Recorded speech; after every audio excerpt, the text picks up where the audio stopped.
Ladies and gentlemen, it gives me a great pleasure to introduce our keynote speaker. He is Dr. Azlan Darus. Dr. Azlan Darus is currently attached with the Social Security Organization of Malaysia, or SOCSO, as the head of Prevention, Medical and Rehab Division.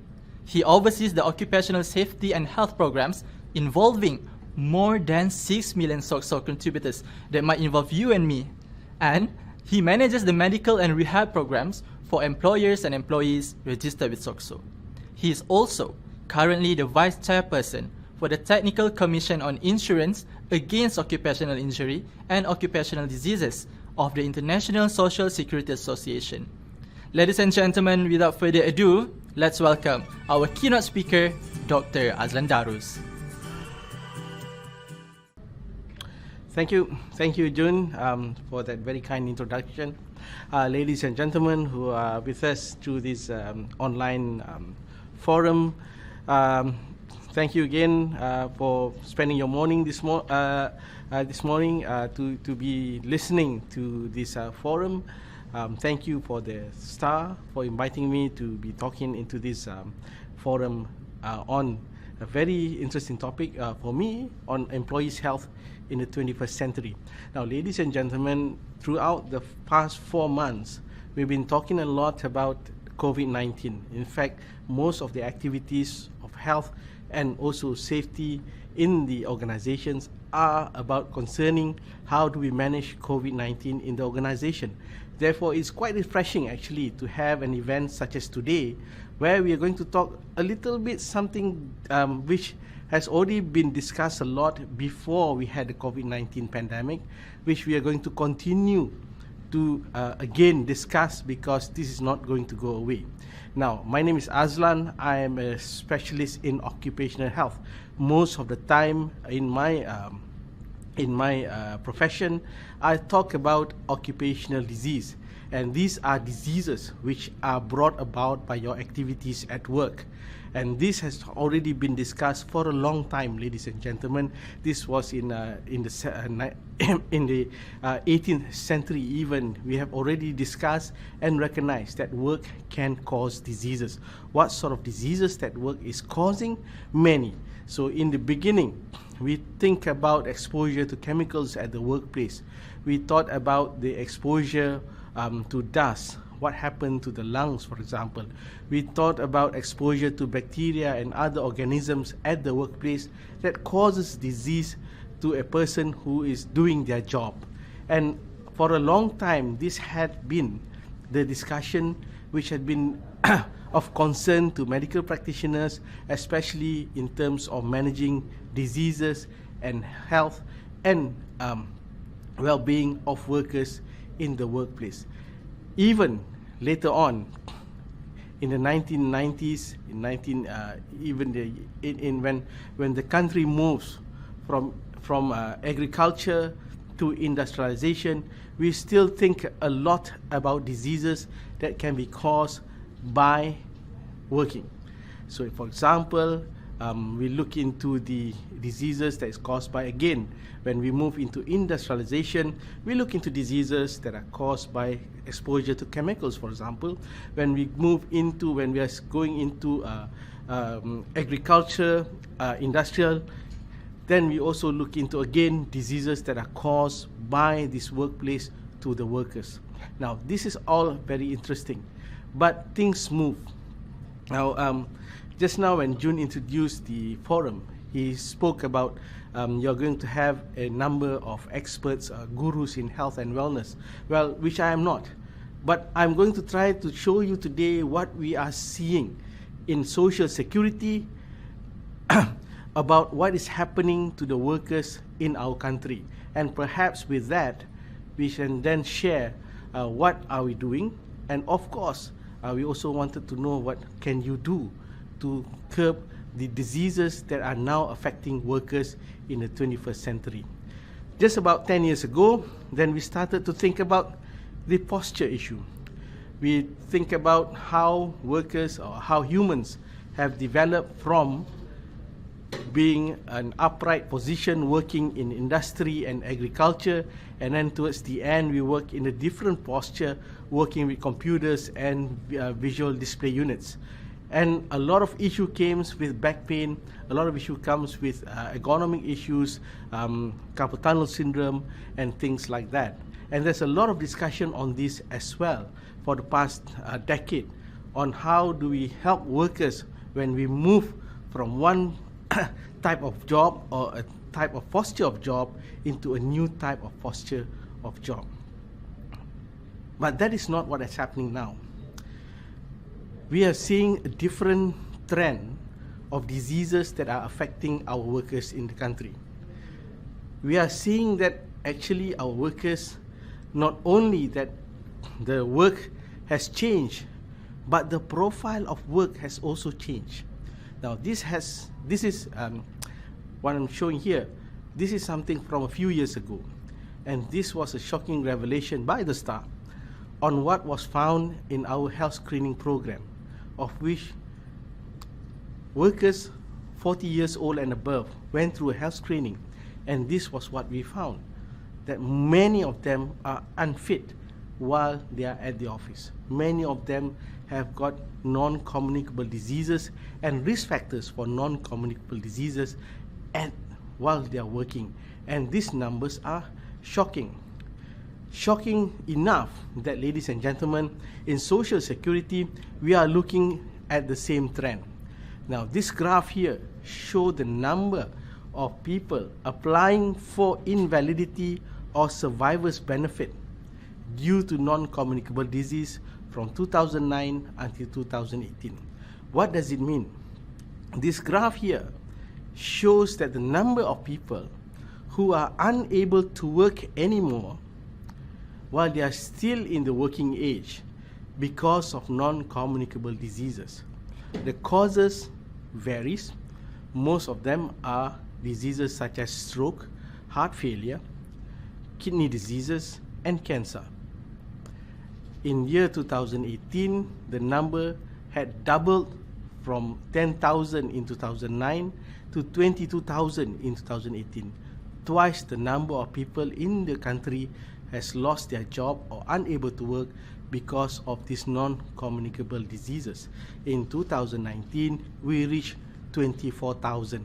In fact, if we look at this in a daily basis, and it's even more shocking or a more saddening figure, because every day we lose around 46 persons who are unable to work anymore because of non-communicable diseases. This number is bigger than the number of people who are unable to work or died because of accidents. This number is bigger than people who are unable to work or died because of commuting or workplace injury. This number is definitely bigger than the number of people who died because of COVID-19 recently. So this is an issue, ladies and gentlemen.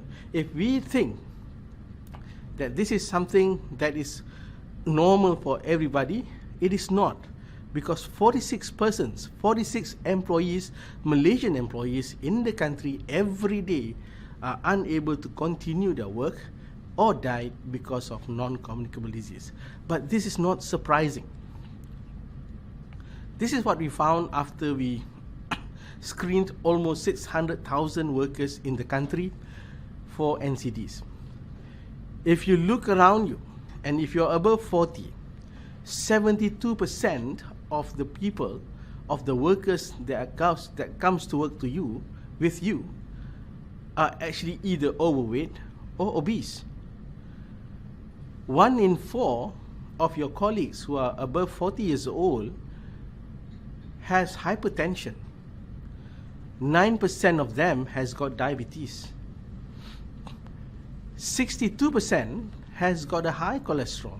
So if we combine all this, we can see that how bad or how hard is it going to be for these persons as they go along and develop more risk and more diseases and organ failures with all the disease that we have in our employee population.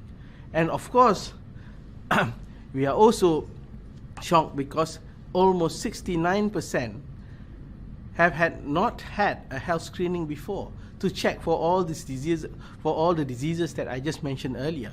So not only that our people, our employee in the country, is either hypertensive, diabetes, has got high cholesterol, but most of them did not have any health screening to check these conditions. So they don't know, and they don't, unfortunately, unable to do what are needed to be done to control their risk factors. This is what we are seeing in the country at the moment, and this is based on one of the largest health screening data in the country. I'll give you another number.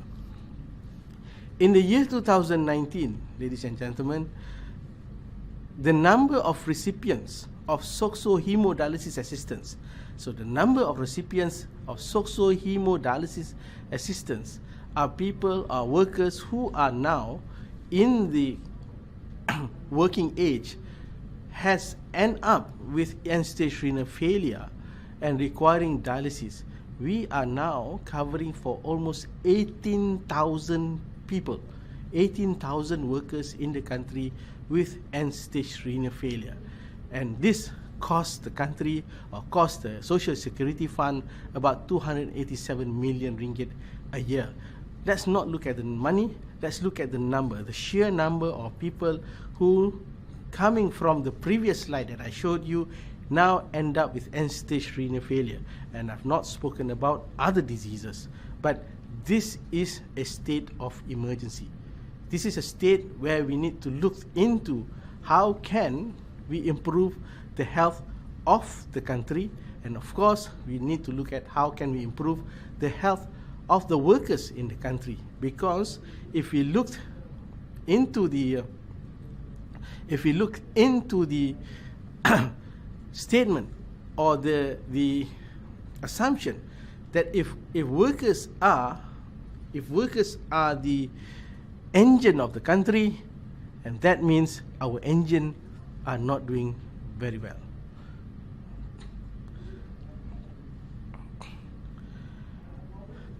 As a culmination, as a combination of all those risk factors, 4% of our workers we found are actually at high risk of developing cardiac diseases in 10 years.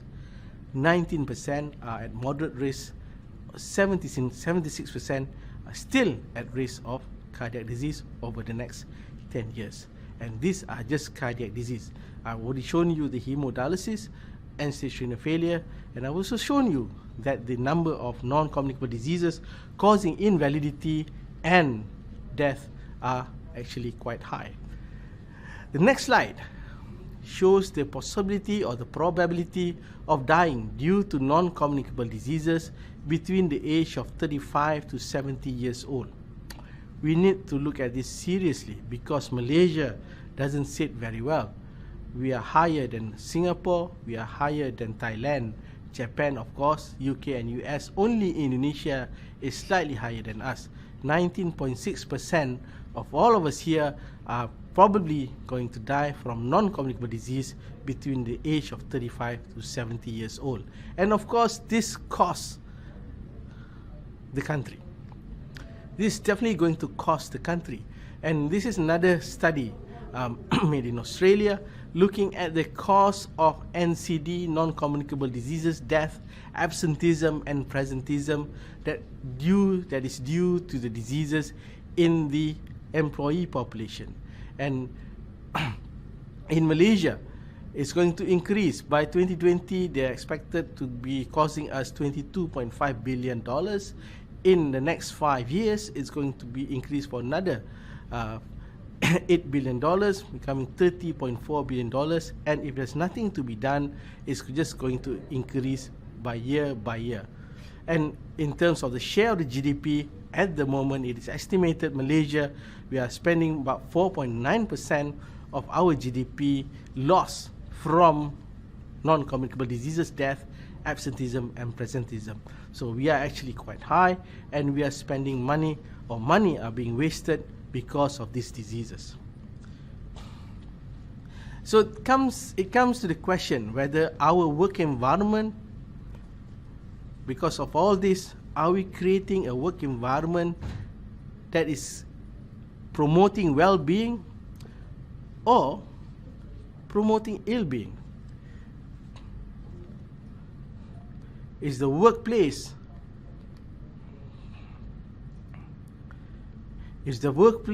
promoting our workers to be healthy, or is the workplace promoting or not promoting, or letting it be status quo, that our workplace are not promoting our workers to be healthy or healthier?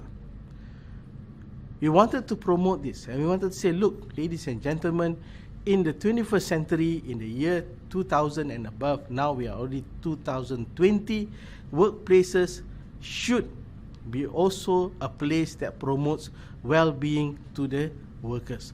The workplace is an important setting because it sets the employees how they live and how they react to the risk in their lives. Employees spend most of their waking hours, almost 50%, at the workplace. Some spend even more than that.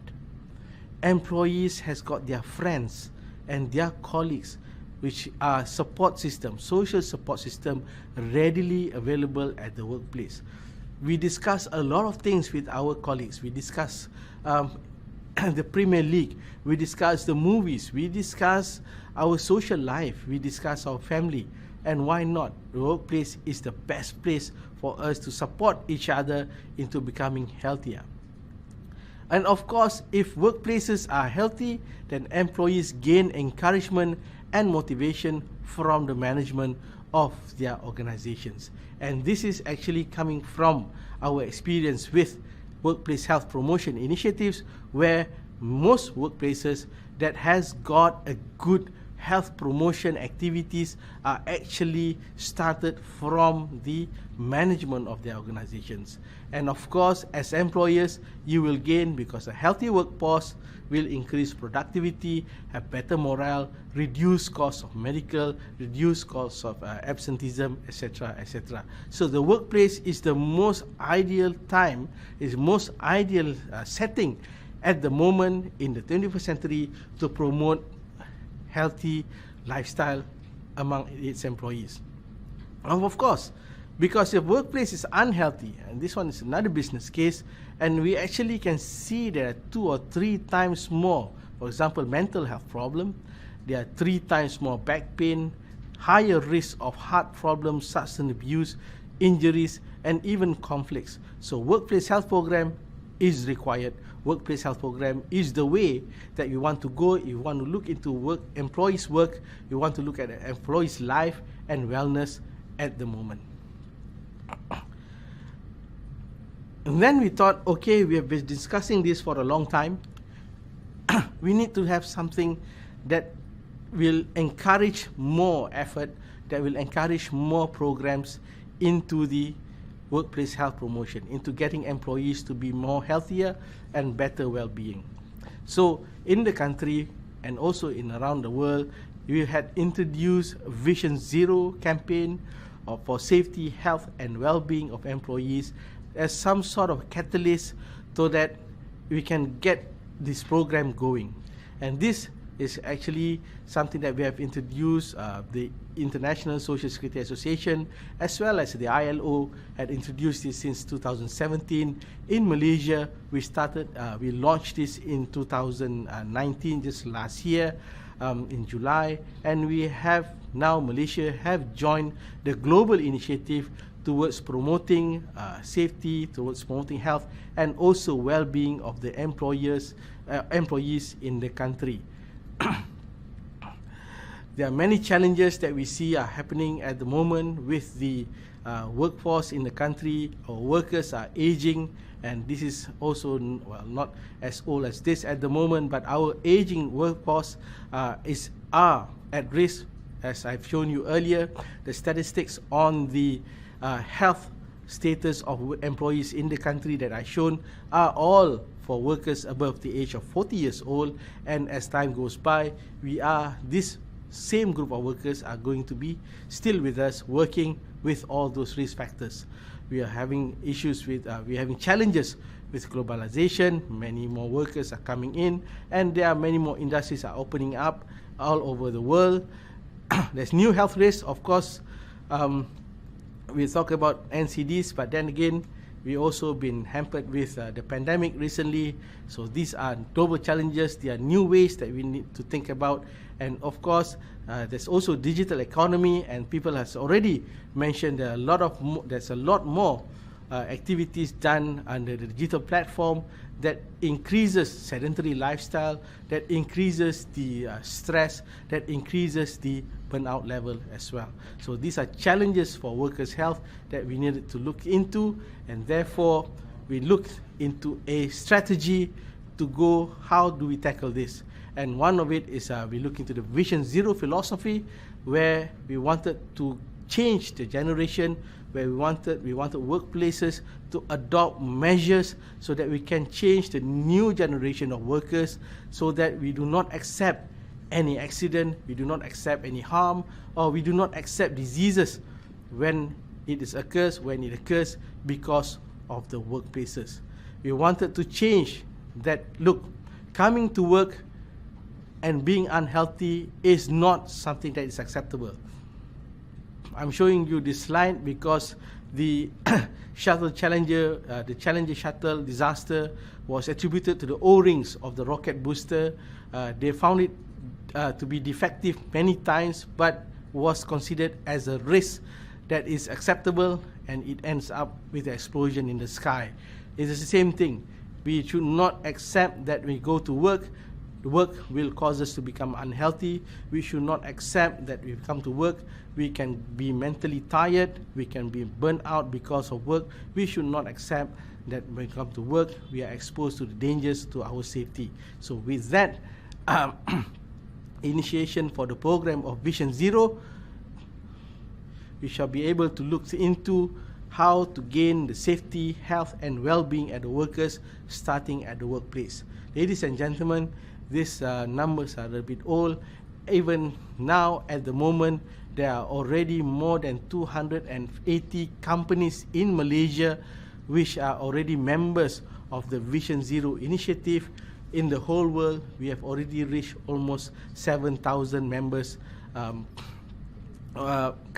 business members for the Vision Zero initiative. So join us, go to the SOXO website, or can just click on Vision Zero Malaysia, and you can help together with us to create a generational change so that we can start to train our workers, we can start to have workplaces that actually will promote safety, health, and well-being of the workers. What do we do? There are many things that can be done under this banner. There are rules, or there are suggestions of what to be done, so that we can have our workplaces that promotes healthy, that promotes health and promotes well-being. I've shown you earlier that the state of health for employees have changed from the previous issue where we looked into the chemical exposure, where we looked into accidents at the workplace. Now we are looking at non-communicable diseases. We are looking at cardiovascular risk factors. We are looking at mental health issues. These issues are now something which is important and giving an impact to the country, and I am sure it is also giving an impact to the businesses. Health issues is now at the same level as safety issues, and it is causing loss to the business, to the worker, and to the family of the workers. I also wanted to show again that workplace is part of a society. Therefore, if we improve the workplace, we improve the society. If work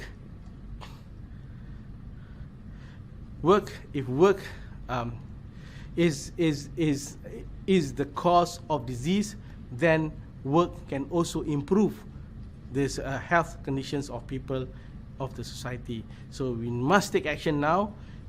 I have to say, usually people say it is not too late, but I'm going to say we are already late, because we are already seeing the impact of this of these non-communicable diseases to the workers in the country. So whatever channel we have, use it so that we can start to gain or start to improve our workplaces. All right, so that should be my last slide. Of course, open to any questions, June. Okay, thank you so much, Dr. Azlan, for the sharing just now. So it was a very interesting sharing, and I love the part where Dr. Azlan actually mentioned where workplace is the most important place to be healthy. Most of us would think that, oh, I want to go home quickly because that's the place I can heal. But actually, according to Dr. Azlan, workplace is also a place where we can heal ourselves. And never come to work if it harms you. Remember that, okay? So we have a few questions from our audience. So the first one, losing eyesight as an after effect of a surgery, partly due to work, is it considered as non-communicable disease? It's from Lily Tan, and she asked, can he or she claim SOCSO or EIS? So what do you think, doctor? All right, this is a usual question whenever I give any talk about anything. Then people will ask about whether this can be claimed for SOCSO or not. Right, losing eyesight after effect of a surgery, partly due to work. I need to know actually whether the surgery is due to an injury or a disease that is due to work. And if it's due, the surgery itself is already of a disease that is due to work, then what happened after the surgery, then will be something that is covered under our schemes. But the first thing that we need to know is whether the initial cause of it is a workplace incident or an occupational disease. So there's not much information here, but I can tell you that. Okay, thank you so much, doctor, for the answer just now. And Lily, I hope you learned from that. And also, I can relate to the question. So the next question, why does Australia have lower rate as compared to others? What causes the difference, by Carson? Right. I'm assuming that you are talking about the lower rate of non-communicable diseases or the cause of death due to NCDs from NCDs. What causes the difference? Okay,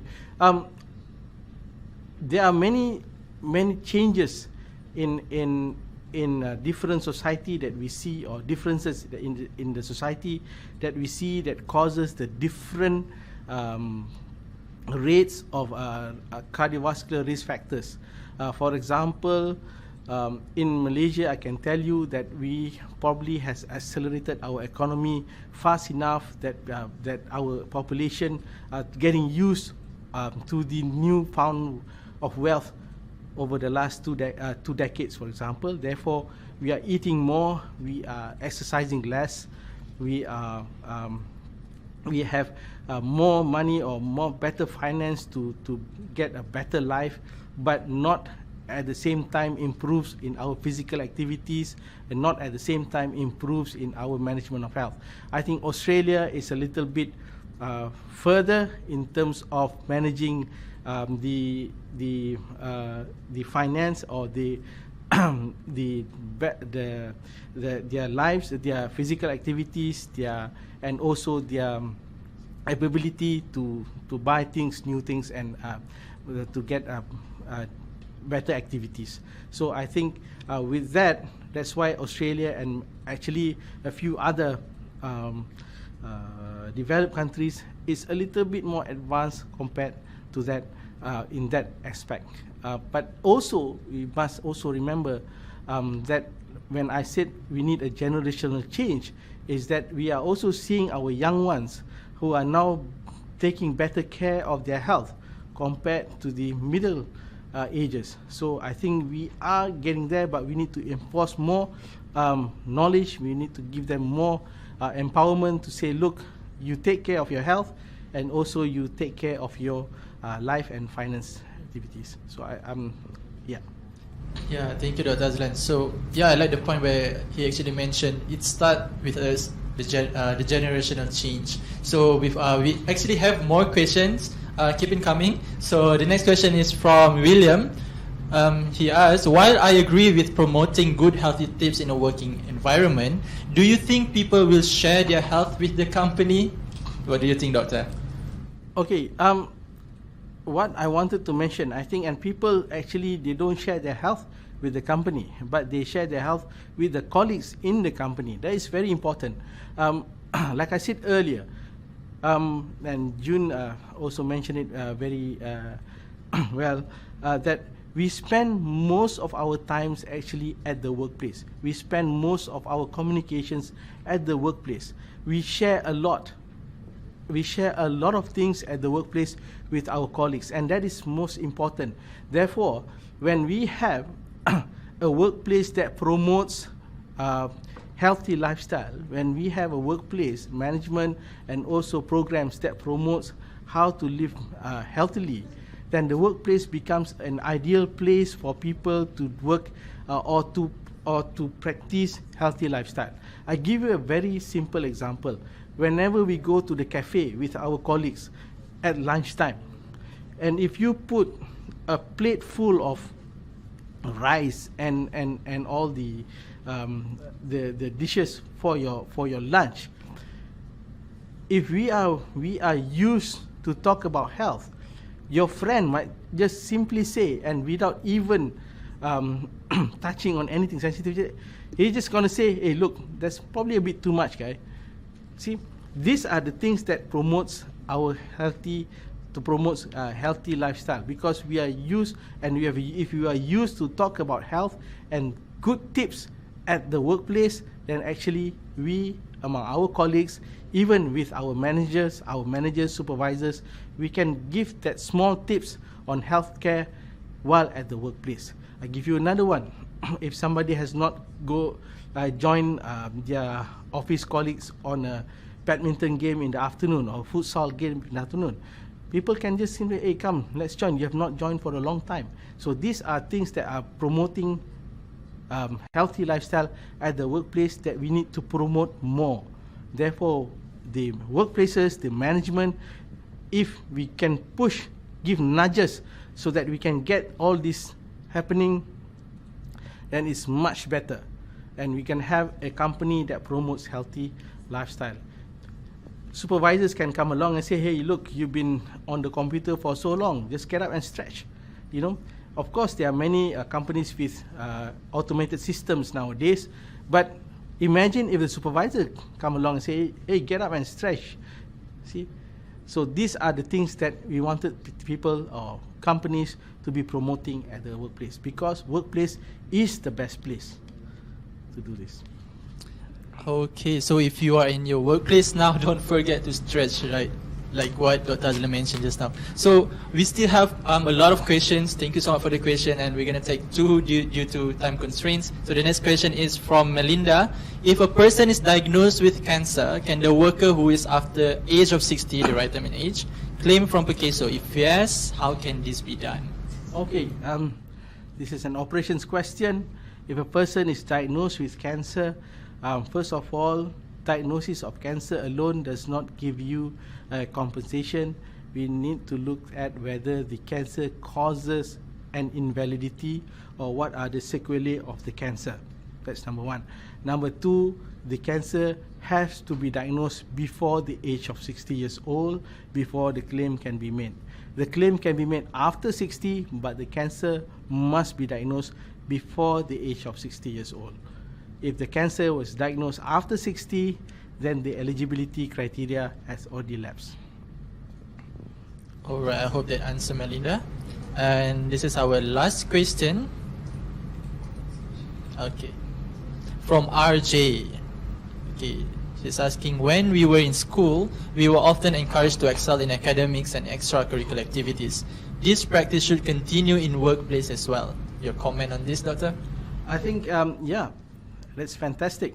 When we were in school, we were encouraged to be excellent in academics, and also we are encouraged to do extracurricular activities. And then sometime it was lost. We asked to only be excellent in academics, and now it comes back again. It is academic and extracurricular activities. This practice should continue at work, definitely. Except that at the workplace, the emphasis on work productivity is very well systematically planned, at the end of the year, you are going to be evaluated of your productivity. At the end of the year, you are evaluated how good you have been working for the company, etc., etc. It is systematically done, programmed very well. But what is not there, and this is compared to the school, is that your extracurricular activities, the physical activities, the mental health activities, these are not planned as part of what is evaluated, or this is not planned well as part of the programs at work. Compare that to the school, where your excellence or your activity in extracurriculum is actually being evaluated. At the workplace, this is not very well done. Some companies may have, but it is a small portion of what is the total evaluation. But imagine if we have a practice at the workplace where, for example, if physical activities and your participation in these programs, healthy activities, are part of the requirement of work. That would be interesting, isn't it? Or if you can have participation, for example, as part of training, you not only required to get training in terms of how to do your work, but part of the training must also include mental health or mind activities. For example, going to the training for mental health activities, mental health programs, or even in a time when many of workers are having problem with financial planning. Programs that includes financial planning is also something that is evaluated into the work requirement. Then you will have that balance, just like in school, where academics and extracurricular activities are being promoted. In the workplace, the productivity, the job requirement is promoted, but also on the workplaces, on the health activities are also required. This is what's happening in my organization, where we actually do all that as part of the end of year evaluation.